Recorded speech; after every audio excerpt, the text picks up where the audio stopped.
LeaderCast.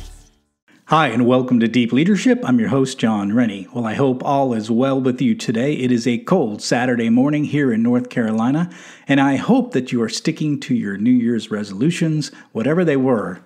This episode is brought to you by our sponsor, Jeremy Clevenger Fitness, who we featured on episode 145.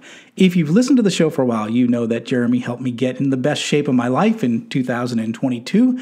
So if you're planning on working on your health and fitness goals in 2023, I encourage you to put Jeremy in your corner to help you as well. There are links in the show notes to find all of his services. I have another great show lined up for you today, but before we get started, I just want to remind you to check out the leadership books I've written on either Amazon or my website, johnsrennie.com.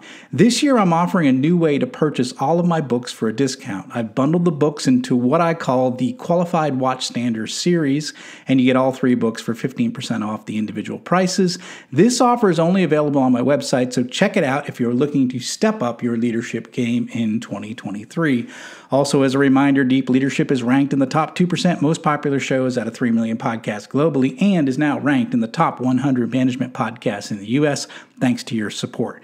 So I want to thank each and every one of you for listening in every week and sharing these episodes with your friends. You have helped this podcast grow into a top-performing show. So thank you very much.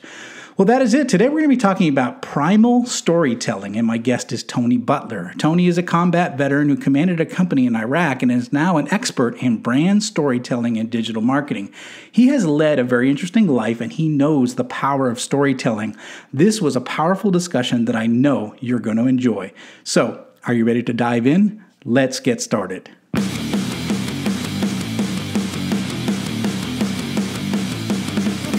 Welcome to Deep Leadership. Leadership is a people business. That's the philosophy of your podcast host, John Rennie. As a former Cold War submarine officer who spent 20 plus years leading businesses in corporate America before starting his own manufacturing business, he knows that leadership matters. Are you ready for some real-world actionable advice from John as well as his expert guests? I'm ready. The show starts right now.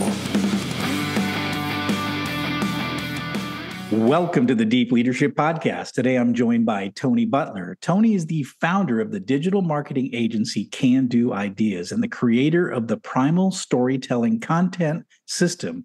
He's a highly regarded expert in brand storytelling and digital marketing. Tony graduated from West Point and the U.S. Army Ranger School. He is a combat veteran and commanded an infantry company in Iraq during the invasion of Baghdad. He's also a Brazilian Jiu-Jitsu blackbelt. And I am excited to have him on the show to talk about the importance of brand storytelling. So, Tony, welcome to the show. Hey, thank you. I appreciate you having me on. Yeah, it's an honor to have you. It's good to meet you, and I'm really excited to talk about this subject. But before we dive in, I was just kind of curious: how does someone go about going from being commanding a company in Iraq, right, to becoming an expert in brand storytelling and digital marketing? How did you make that transition? What led you in that direction? Well, it started out desperation. Because when I made the transition, I didn't know what I want to do. And I made like every possible mistake you can make transitioning out of the military. My wife had a baby. We bought a house. I changed careers. We moved to a state I'd never been to, all in the same month, and so then we get there, we get settled in, and I realize, oh my God, it's really expensive to live here. And there's no more, I'm not living on base housing. And I wasn't making enough money. And I was just starting my job, and I realized I don't know anything about a civilian world. And I worked at this big defense contractor that actually made electrical equipment for the Navy. And I was a project manager there, but I wasn't making it. And I ended up pursuing entrepreneurship on the side with my job to try to make more money. So my wife and I really wanted her to stay home with our baby and raise our kids. And so she was like, you better figure out how to make money. So that's what got me started. And, as you know, when you first try to start a business, everything sucks and you don't know anything, and you need to build skills. And I was lucky early on, I ended up transitioning into sales in the business and, kind of found my calling there. And then I ended up a couple of jobs in the sales world. I took a couple of jobs started out just as a regular sales guy.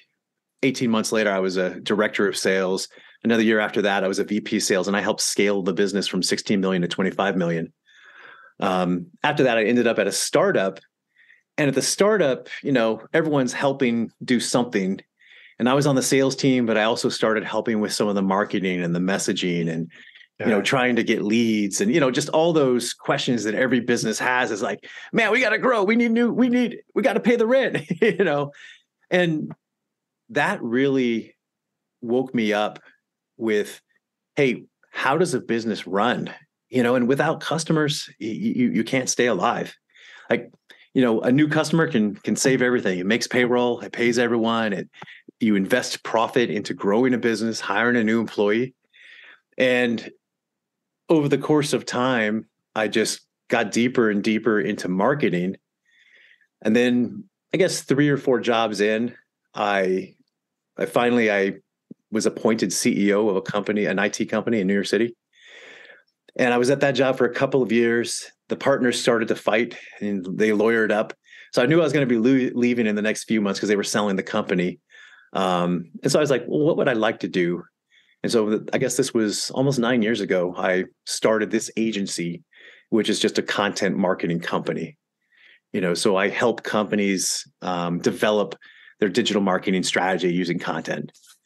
And my first 2 years in business, we really struggled, just trying to find our niche, just really trying to find our customer base and what we were really good at.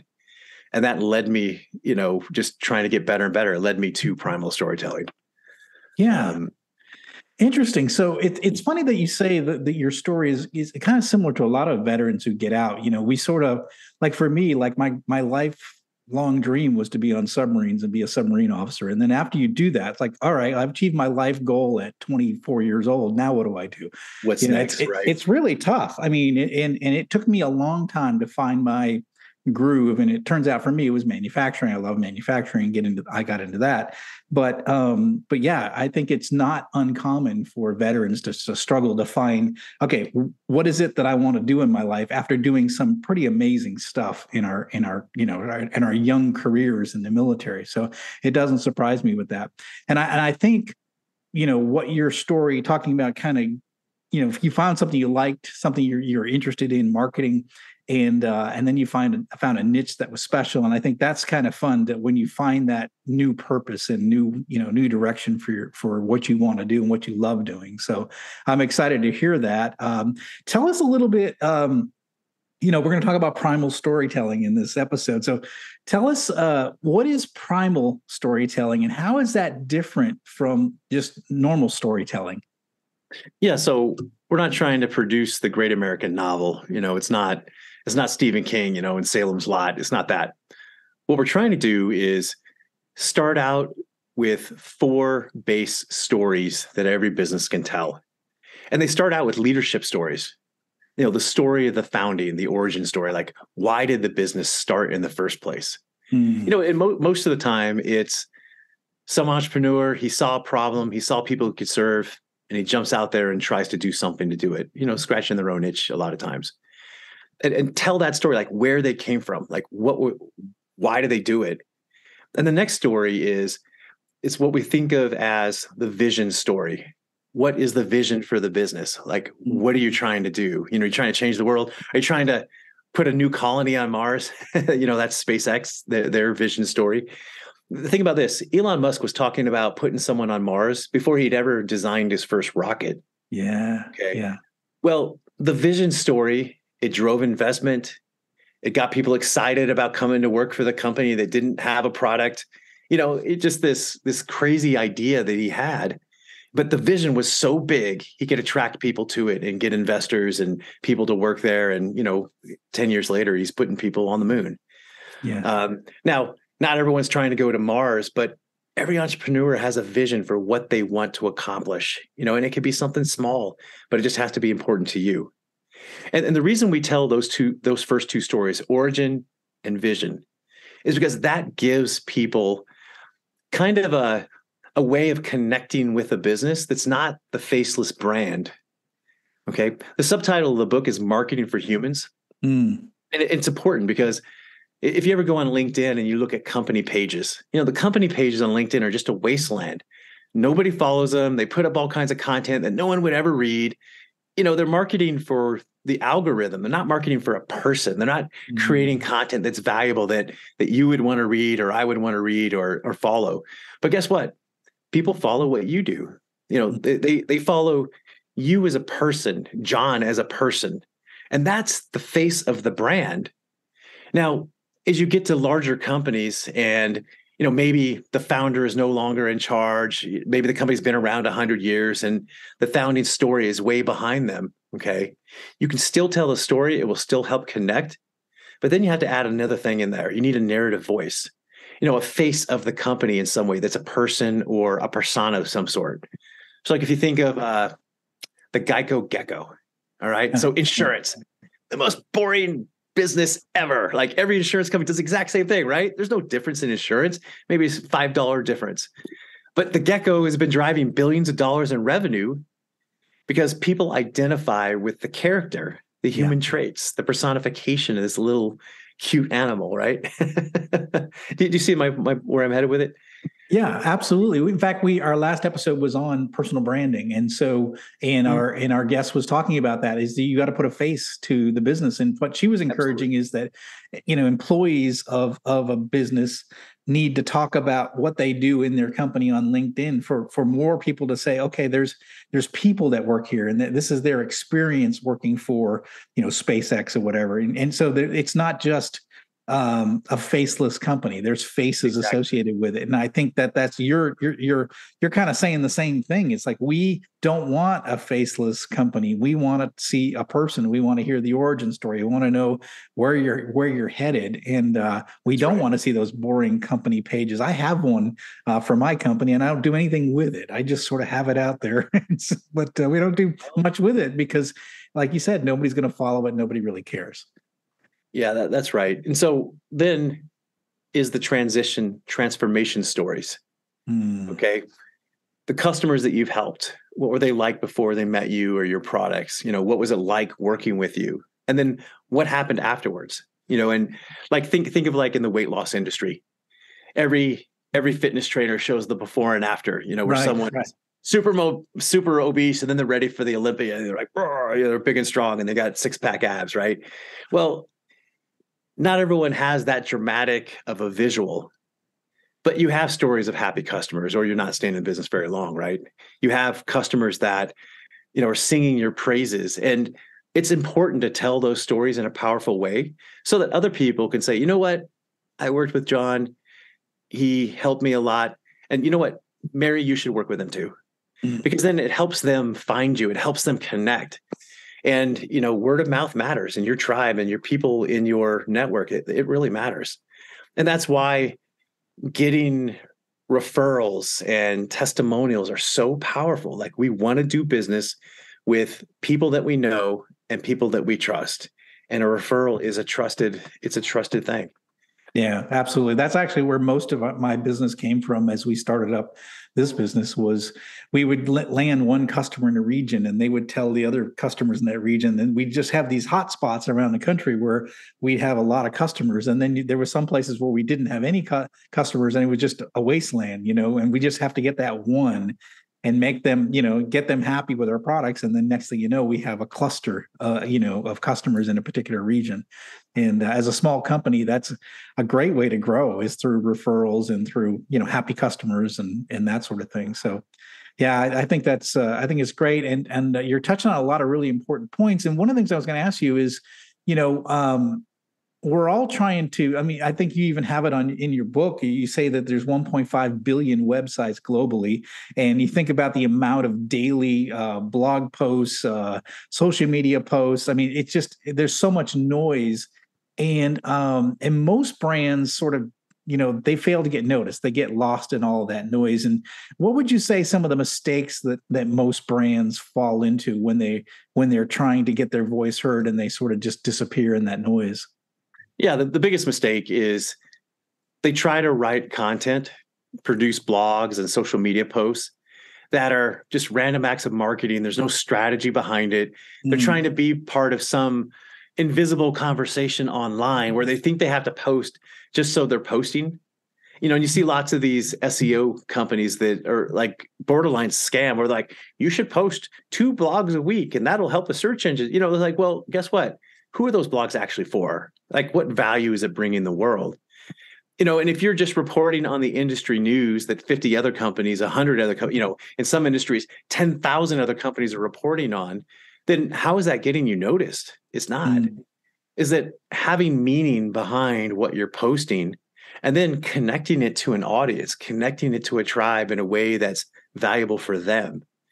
And I think one of the key aspects of the book is thinking differently about what you can actually produce for your audience. So if you're in the electrical industry, and let's say your clients are construction companies, and I don't know your business at all, you could produce content for the executives in the construction company if you wanted to. And it doesn't have to be anything about electrical stuff. It could be about anything else. It could be on leadership. You could do a leadership development course for them. You could do content on how to hire and train the best employees. Like, there's lots of ways they can do it, just to think bigger about it. USAA has a content program that I think is really interesting. If you go on their website, so USAA is an insurance company. I don't know if you heard of them or used them. Oh yeah, no, I've been with them for a long time. Yeah, me too. I've been with them like 30 years. Okay. Yeah. Well, they only service military members and their families. Okay. And it used to be they only served officers, and they expanded to enlisted, and then they expanded to the family members, and now extended family, I think kids. But if you go on their website and you look at content, they have all kinds of content in there that has nothing to do with insurance. Hey, how to transition out of the military and find a job. What do you do if you want to try to get in the military, but you're out of shape? Like, how to get in shape to get in the military. Really interesting. And it's not relevant to their business, but it's helpful for their clients. And I think that's the actual, like, the core of it, the seed that's powerful. And any company could do that. You just have to think bigger about your audience. I know for our business, one of the things we did was we created a knowledge center on our website, and it's sort of even hidden. You can't even quite find it. But what we did was we sat down and brainstormed for several months, and we said, what are the questions that young engineers in our industry are asking? And we just went through, and then we wrote small articles answering those questions. And like, how do I size a CT? How do I double the output of a current transformer in this kind of configuration? So a lot of technical stuff, but we answered those in short articles. We had our engineering department sort of answered them, and we just sort of crafted them into small short articles. And what's interesting is a lot of people find us through going to Google, and they're trying to answer a question, and suddenly our little article shows up, and next thing you know, they're contacting us because we're a subject matter expert, and we may not necessarily be, but right. we were thinking about, like, what are the kind of questions and challenges that young engineers face when they're looking, for products like that we produce. And it's kind of interesting. It's made us, in fact, now we go and we train all of the technicians in these companies, because we're seen as a subject matter expert, and we are, obviously, we know our products very well, but we're seen as that mostly because of the content that we have out there, and that people are they share it, they read it, they call us to ask more questions. So it's interesting that, like you said, and we're not trying to sell anything either in that content. Right. We're just literally just answering the type of questions that young engineers would have in this industry. So you could even take it a step farther. Go through, pick the top 20 articles and combine them into an ebook. Yeah. 20 tips and tricks and then think of, like, what's the overarching subject, 20 tips and tricks for electrical engineers just out of college, something like that. Yeah. And put that out there for free, and run little small ads against an audience that's for engineers, and build yourself a big list of mechanical engineers or electrical engineers or whoever it is. Yeah, exactly. That's really good. That's really, I love it. I love what you're talking about. It's putting stuff out there that is not noise. It's not. Exactly. One of the things that bothers me sometimes is brands will talk about like, oh, Happy New Year, or it's every holiday they've got something, on there, and it's like, is that relevant or is it just filler? Somebody's got a quota. I've got to get 6 posts a day, and this one's going to be, whatever happy whatever day it is. All right, International so Donut Day. let's think about, and you just hit like a sore spot with me. So why do big brands wish people happy Valentine's Day? It's just taking up noise of the internet. It's not getting them business. It's not helping anyone. It's not adding to the world. It's not adding to happiness. Like, there's no purpose in that other than the social media team doesn't know what to post, so they post something that's from the calendar. Yeah. And one of the most ridiculous things I see at companies is they have these giant Excel spreadsheets with every minor holiday that you could have. And I'm actually guilty of this. I did a promotion for a financial company, which was Happy Pistachio Day.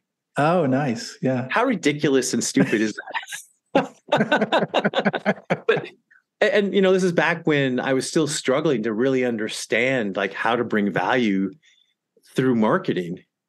And what I realized is that, and this comes back to the fourth story, and it's the value story. Mm. And it's creating content that's valuable for a specific audience. And my one piece of advice for every business, whether they read my book or don't, is like, deeply understand who you're selling to. Who's your best client? Like, who's the client you love to work with? Okay. Like, model them, model them as people, model them as a business, and then go out and find others like them. Okay. Mm. Because if you can do business with people you love and you can deliver an excellent service to them that's a really good value, like, that's how you grow a business. I've had clients for years, 5, 6, 7 years at a time. Okay. When you keep a client for 7 years and they're paying you a lot of money every year, you don't suck. Okay, right? You're doing good service. Okay. They stay with you. No business is going to stay with a service for a really long period of time unless they're really getting excellence out of it. And that's how you build a backbone. And you know what? My clients are my friends. We'll be right back after a quick word from our sponsors. Leadership skills are like any other skills. You need to practice them to get better at them. Best-selling leadership author John S. Rennie knows this. That's why he's written a new book called You Have the Watch. It's a guided journal for leaders designed to take you through an entire year of leadership training. By the end of the year, you will master 50 of the most important leadership skills. If you want to have a greater impact on the results and people in your organization, go to youhavethewatch.com and pick up your copy today. This podcast is brought to you by Jeremy Clevenger Fitness. As a high-performing leader, you know that leadership isn't about telling people what to do, it's about leading by example. And for most people, the one area they are lacking when it comes to leading by example is their health and fitness. By improving your health and fitness, every other area of your life improves. But how do you get and stay fit as a busy leader? Well, you do what you've always done. You hire the best person for the job. Now, don't struggle on your own. Put Jeremy Clevenger on your team. Jeremy will work with you to help take your physique, mindset, nutritional habits, and more to the next level with his step-by-step, all-inclusive coaching program. Now, I've worked with Jeremy for the past year, and I'm in the best shape of my life.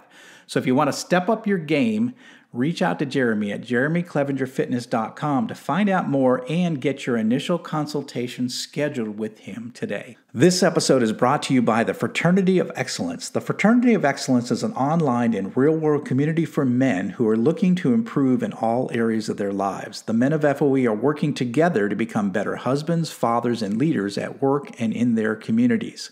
They live by a simple philosophy: as iron sharpens iron, so one man sharpens another. Now, I've been a member for more than 3 years, and for me, I finally found a brotherhood of men that I was missing from my time in the military. Now, I love being around guys who are dedicated to becoming a better version of themselves. So if you're interested in becoming a man of excellence as well, go to fraternityofexcellence.com, or you can reach out directly to me to learn more. The book is fantastic. It's the Primal Storytelling, Marketing for Humans. You just mentioned something in there, and it's one of the things I was going to ask you about is tribes. What are tribes? Why are they important when we're talking about marketing for humans? Yeah, so tribes are two different levels. They're groups of people where we understand and define their demographics and their psychographics. So the demographics, that's, how old are you? Where do you live? Did you go to college? What kind of college? That kind of thing. And then the psychographics is something completely different. It's a psychological profile of someone. What are their hopes and dreams? What are they afraid of? Like, why might they be nervous about working with you? Like, you're sitting in front of a buying manager and all they can think of is, hey, if I hire Tony, do I get fired? Like, that's a real concern that you have to overcome. Like, you gotta show credibility. You have to think deeply about them as people and what they're worried about. And once I understand a niche's psychographics, then it's much easier to then think, okay, what content can we produce for them? How can we make it valuable?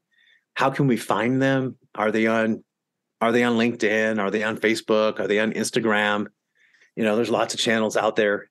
And channel agnostic is understanding that value doesn't matter what channel it's going on. Like, you can put something on Twitter that has value, and you can put that same thing in a different form on YouTube or any other channel. 10 years from now, there's going to be 5 new social media channels that haven't been invented yet. And guess what? Valuable stories and valuable content will still work on them. Okay. So so what you're saying is it's not the social media channel. It's the message that you want to be telling, and it's got to connect with your tribe. As you talk about it in the book and you think about it, are there some companies that truly understand this, primal storytelling and do a really good job with it? There's lots of companies out there that are doing a good job. I think the one example I give in the book is Harley Davidson. They know exactly who their clients are and what their clients are looking for and what makes them happy. There's a reason that, some of these big brands, they create a luxury item and they don't have an item that's low cost. Okay. Why do they do that? Because their tribe is people who want something elite. Right? Like, think of who buys a Rolex watch? Okay. How much does a Rolex cost? Well, it can cost $10,000, $20,000, $50,000. I know there's $100,000 watches out there, $1 million watches. Well, who's buying $1 million watch, and why do they buy it? They buy it for the signal it sends. They buy it for how it makes them feel, right? So why do you buy a $5 watch versus $1 million watch? They both tell time. It has something to do with your place within your tribe and how it makes you feel to wear it or consume it or drive it or anything else. Okay? Yeah, Harley Davidson is such a great example of just, you've got your customers tattooing your logo on their body, right? And wearing your logo on their gear and stickers on their trailers. And you're like, holy cow. Like, as a marketing manager at Harley Davidson, you're like, I win. Right? I win. That's right. It's because you have a very loyal tribe. And I've even seen that with with various products where there's a brand loyalty. Even in B2B businesses, I've seen that where people where customers will gravitate towards one brand and they're like proud to say we only buy this brand, and it's they've identified with that brand because the brand has done a really good job with their messaging as to why you should well, what happens is they pull their customers in. So their customers feel like they're part of a movement. So if you think of when Apple first got started, and there's all these Apple crazy people out there, think back when the iPhone 3 came out, there were lines around the block. People were waiting to get the new iPhone, and then iPhone 4, then 5, and now they're on like 10 or whatever the newest number is. And what does an iPhone cost these days? I think like $1,200 for an iPhone. Crazy. It's a lot of money. But guess what? The day they come out, they're selling tens of thousands of iPhones a minute. Not a day, a minute. Yeah. Okay. And that's because people are fanatics. They want to have the newest. They love their iPhone. Yeah. And it's one of those where you connect something that it's a signal to everyone around you. It's part of your group. It's part of your tribe, and we want to be we want to have a social, our social status. That's part of it. It's a big part of it. One in the book, you talk about a primal storytelling formula. What does that look like? So the primal storytelling formula has 3 parts. Okay. So the first part is what we were talking about, is defining the tribe. So you take the tribe and then plus what I call primal urges and emotions. Okay. So primal urges are humans. We have the vestiges of instincts left in us. So an instinct is a genetically engineered, action. So geese fly south for the winter. They can't fly east. They can't fly west. They can't go to vacation in Hawaii. They have to fly south. Squirrels, they collect nuts. The bears hibernate, instincts. They can't overcome them. Humans, we don't have that anymore. We have free will, but we still have the vestiges of our instincts. I call these primal urges. We still want to, we're social animals. We want, how we feel within our social group is really important. Okay. So our social signals are a lot to us. We have urges to mate. We have urges for safety, for protection, all of these things that psychological are part of our makeup, and they dramatically influence our buying behavior. And so like as an example, I mentioned safety and protection. It's not just physical safety. It's mental safety. It's feeling safe about the things and the decisions that you're making, and like sometimes you'll get someone who will buy something that they know is inferior, but they trust it. And something over here that they haven't tried before that they think probably is better, but they're just not quite, the trust is just not quite there. They won't buy it. They just won't. They won't take that chance. Yeah. Inside of every person and a decision they make, there's a wall of fear. Yeah. And before you can get them to buy something, you have to get through that wall. And that's, like you mentioned, hey, answering their questions, building credibility, understanding, like, can you really help them in a meaningful way? Yeah. Yeah. It's interesting that you say that, because I think in my industry, we sell to electric utilities, and they have a major fear of an outage, right? That's their biggest fear. So don't make me lose power to my customers, right? And so they are very slow to change because they're very conservative. They don't, what they have works, and they don't want to put anything on their network that's going to cause power to go off, because that's how they're measured. Of anything else, it's how they're measured. And so they're very conservative. And so just like you said, there's that primal urge. I don't want to lose my job. I don't want to get fired. I don't want to get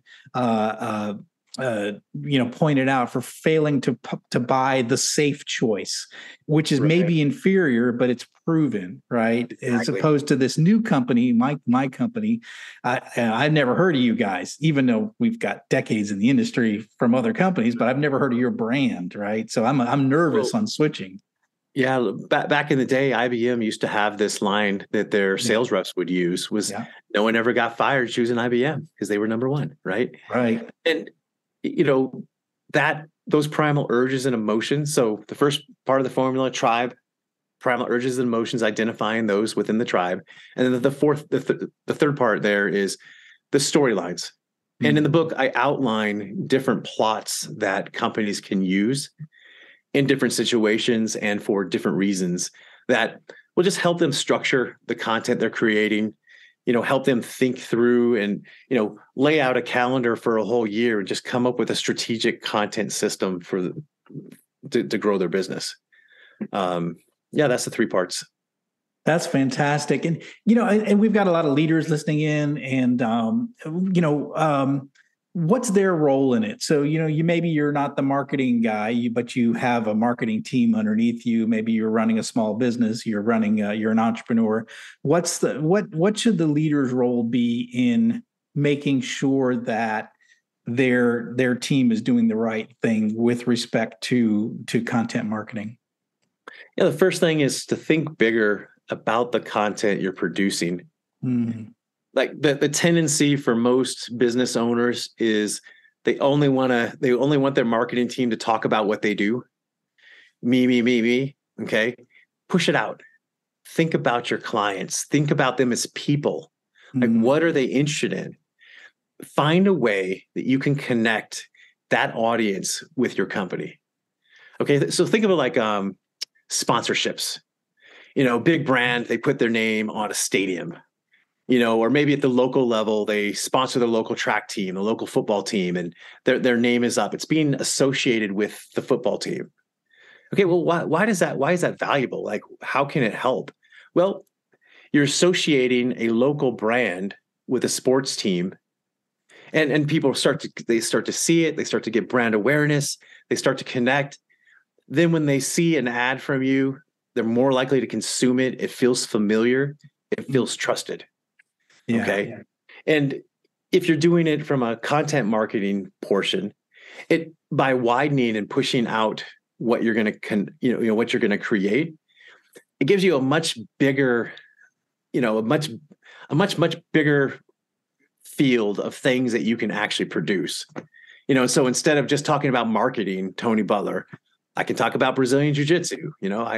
I teach Jiu-Jitsu. I can talk about mental toughness. I can talk about, hey, it's lonely running a business and growing it. And, what do I do when things go wrong, or I'm struggling to make payroll, and all those hard things that every entrepreneur goes through. So I can talk about entrepreneurship, and all of these kinds of things are of interest to my clients who are primarily business owners and marketers. Maybe they have an agency and they want to produce content, so they might follow me. Well, they also have issues that I know about, so like I was just saying, one of the things that every entrepreneur runs into is, hey, how do I get it all done? So I personally, I have a morning schedule that I follow that's really, really, really dialed in, very, very disciplined. I have a whole day that's like scheduled out like to the minute. As you know, I'm a West Point grad and I'm pretty anal. But it has really served me well by having structure in my day. And it's kept me fit into my 50s. It's kept me, running multiple business simultaneously, consulting with dozens of business at any given time. And to be really productive. Well, guess what? That's content that I can produce that has nothing to do with marketing. You see it? It's connection. It's the human connection too. They're seeing a real person. And That's right. I like what you said too, and consistent with our guest last week, which was the ups and downs, not not all the greatest hits. It's the struggles, the frustrations, because then people associate you as being a real person, real authenticity. And you're like, oh yeah, I struggle with that as well, or yeah, exactly. That's a great point. How do we, that's something I'm dealing with too. So you're a real person and there's a connection there. So there's a real, like you said, you put a face to the brand and there's a connection there. And I think that's, and like you said, it's marketing for humans. It's human to human connection and not a human to company. Yeah. That's exactly right. Yeah. That's fantastic. Well, this has been a great discussion. And the name of the book is Primal Storytelling, Marketing for Humans. It is a #1 bestseller on Amazon. I noticed, by the way, congratulations. Thank you. It's a fantastic book. I've gone through it. I think there's so much stuff here.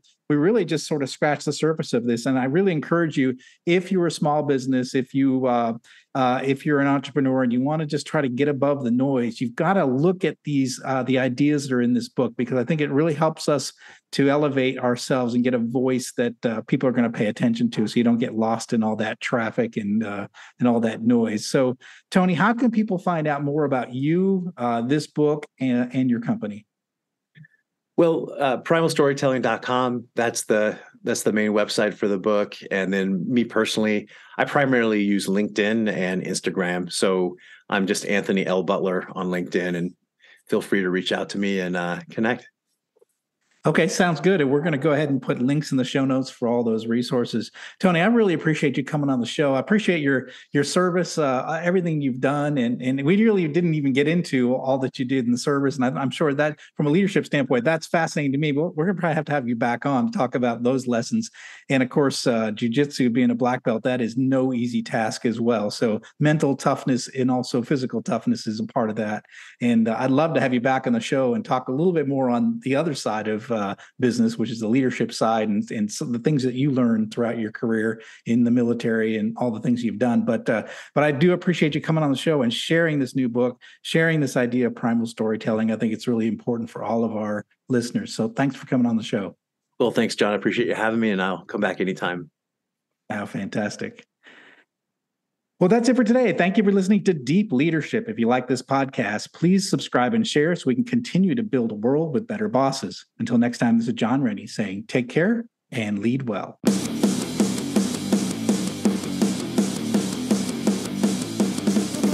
Thank you for listening to Deep Leadership. Thank you. Thank you. Thank you, thank you, thank you for all you do. We hope you enjoyed today's episode. For more information and updates, please visit our website at www.deepleadershippodcast.com or johnsrennie.com. Until next time, take care.